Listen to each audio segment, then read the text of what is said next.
రీసెంట్గా లోక్పాల్ న్యూస్లో ఉండడం జరిగింది. సో లోక్పాల్ గురించి చూద్దాం. It is a statutory anti corruption body.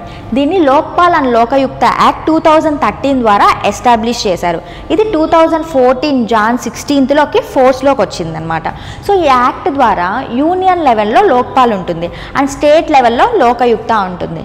For the first time 2025 Jan 16th Lokpal foundation డేని సెలబ్రేట్ చేశారు. సో లోక్పాల్ యొక్క కంపోజిషన్ ఏమిటి? చైర్మన్ ప్లస్ 8 అదర్ మెంబర్స్ ఉంటారు. సో ఓవరాల్గా 9 మెంబర్స్ ఉంటారు. ఈ 9 మెంబర్స్లో 50% మెంబర్స్ ఖచ్చితంగా జ్యుడిషియల్ మెంబర్స్ అయి ఉండాలి. అలానే ఓవరాల్ మెంబర్స్లో 50% members ST, SC, OBC, minorities and ఉమెన్కి చెందిన వాళ్ళు ఉండాలన్నమాట.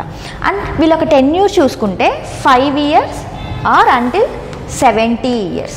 ఇది లోక్పాల్ యొక్క టెన్యూర్. సో లోక్పాల్ యొక్క చైర్మన్ని అండ్ మెంబర్స్ని ఎవరు అపాయింట్ చేస్తారు? ప్రెసిడెంట్ అపాయింట్ చేస్తారు on the recommendations of selection committee. ఈ సెలక్షన్ కమిటీలో ఓవరాల్గా 5 మెంబర్స్ ఉంటారు. ఇందులో prime minister, speaker of the Lok Sabha, leader of the opposition or else leader of single largest opposition party in Lok Sabha, chief justice of India or else judge of the Supreme Court nominated by CJI, one eminent jurist to be nominated by the president. ఈ 5 members selection కమిటీలో మెంబర్స్గా ఉంటారు. And ఈ మెంబర్స్కి చైర్మన్గా prime minister ఉంటారు. ఈ selection కమిటీకి చైర్మన్గా ప్రైమ్ మినిస్టర్ ఉంటారు.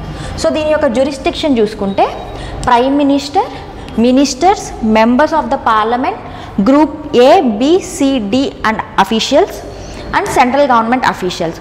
సో వీళ్ళు వస్తారు. సో ప్రైమ్ మినిస్టర్ అనే వాళ్ళకి 5 ఎక్సెప్షన్స్ ఉంటాయి. ఒకటి అటామిక్ ఎనర్జీలో కానీ, స్పేస్లో కానీ, international relations, security and public order. ఈ 5 కేసెస్లో కరప్షన్ జరిగినట్లయితే ఇవి లోక్పాల్ పరిధిలోకి రావు. సో దీని మీద ఉన్న PYQ చూద్దాం. According to the Lokpal and Lokayukta act 2013, the Lokpal shall consist of maximum members including the chairperson, chairman and 8 other members ఉంటారు. సో ఓవరాల్గా 9 మెంబర్స్ ఉంటారు కాబట్టి third one is the correct option. So present Lokpal chairman ఎవరో comment సెషన్లో చెప్పండి.